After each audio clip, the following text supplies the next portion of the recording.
Welcome to the Explainer. Today we are going to crack the code on a classic logic puzzle that, believe me, shows up everywhere in programming, checking for valid parentheses.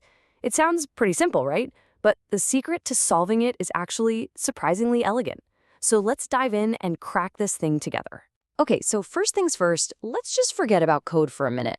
Think of this as a brain teaser. The challenge is just to figure out if a string of brackets is, well-formed or valid. But what does that even really mean? Take a look at these two strings on your screen. Now, at first glance, they look pretty similar. Both have the same number of open and closed brackets. You've got one round, one curly, one square in each. But here's the catch. Only one of them is actually valid. Can you spot which one it is?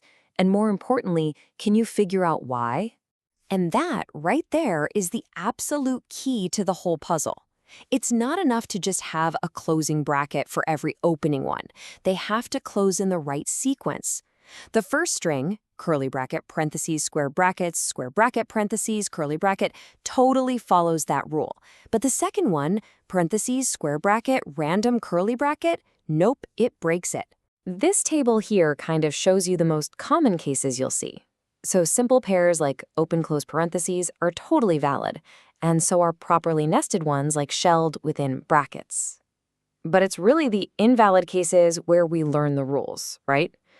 Notice how open-close bracket is false. Why? Well, because the bracket types don't match. And our tricky example, open parenthesis, open bracket, close parenthesis, is false because the order is all wrong. That round parentheses has to close before the square bracket can. So, to solve this thing properly, we need to define the rules clearly. Let's just lay out the three big conditions a string has to meet to be considered valid. Okay, so the rules are pretty simple in theory. First, open brackets have to be closed by the same type. A parentheses with a parentheses. And obviously, you can't just have a random closing bracket without a matching opener somewhere. But that second rule, that's the real challenge. They have to be closed in the correct order. And for that, we're going to need a special tool. And that special tool, the hero of our explainer today, is a data structure called a stack. It is perfectly, and I mean perfectly, designed to handle this exact kind of correct order problem. So what is a stack? Well, in computer science, it's basically a list of items that works on a really specific principle, LIFO. And LIFO stands for last in, first out. The best way to visualize this is with a stack of dinner plates. Seriously, when you're washing dishes, where do you put the last clean plate? Right on the top of the stack. And then, when it's time to set the table, which plate do you grab first? The one on top, the last one you put there. That, in a nutshell, is LIFO. Now, to really get why this matters so much, let's just quickly contrast it with its opposite, FIFO, or first in, first out. Think of a line at the grocery store. The first person to get in line is the first person to get checked out. That's great for queues, but it would be terrible for our parentheses problem. For this, we need LIFO, which is absolutely perfect for nested items. And this is the big aha moment. The rule for nested brackets is LIFO. Think about it. In the string square bracket, parenthesis bracket, the very last bracket you opened was the square one, the square. So it must be the very first one you close with a down. The stack is literally built for this exact logic. Okay, enough theory. Let's actually see how this thing works. We're going to walk through our valid example, step by step, and just watch the stack do its magic. The string we're going to use is our valid friend, parentheses, brackets, square brackets. We'll just read it one character at a time, left to right, and we'll update our stack as we go. Ready? So our strategy is simple. Anytime we see an opening bracket, we push it onto the top of our stack. First, we read the open. We push it. The stack now has one item. Next, we read shift. We push that right on top. And finally, we read the left bracket. Push that on top too. So right now, our stack has all three open brackets, one on top of the other. Okay, now things get interesting. We read our first closing bracket, the J. So the rule is this. When we see a closer, we peek at the top item of the stack. Is it a matching opener? In this case, the top of our stack is a Shay. Does that match our J? Yes, it's a perfect match. So we pop it off the stack. Poof, it's gone. And we just keep this rhythm going.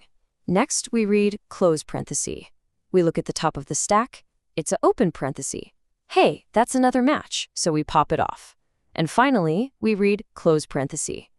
What's the last item on our stack? It's open parenthesis. Another perfect match.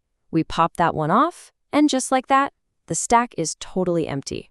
So we've reached the end of the string, and our stack is empty. But hold on, we're not quite done.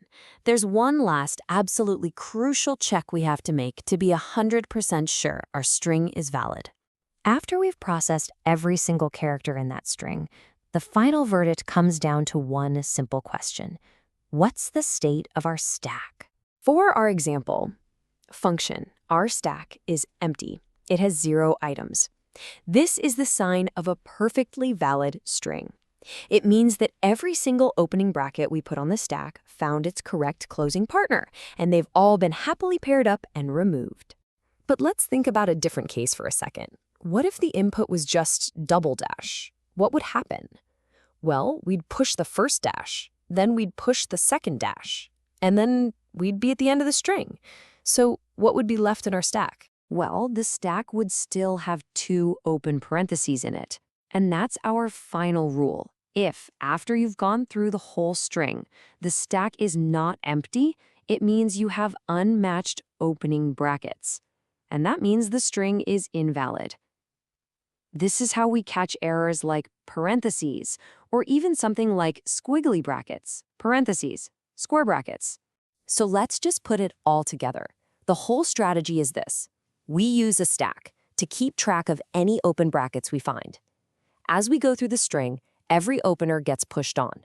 When we hit a closer, we look at the top of the stack for its partner. If it's a match, we pop it off. We just keep up this little push and pop dance until the end. And if we finish and that stack is completely empty, boom, we have ourselves a valid string. You know, this whole LIFO principle is incredibly powerful. Stacks are used absolutely everywhere, from managing how programs run behind the scenes, to your browser's back button, to the undo feature in your text editor. Every single time you hit undo, you're just popping the last action you took off a stack. It really makes you wonder, what other complicated problems out there have such a simple, elegant solution, just hiding in plain sight?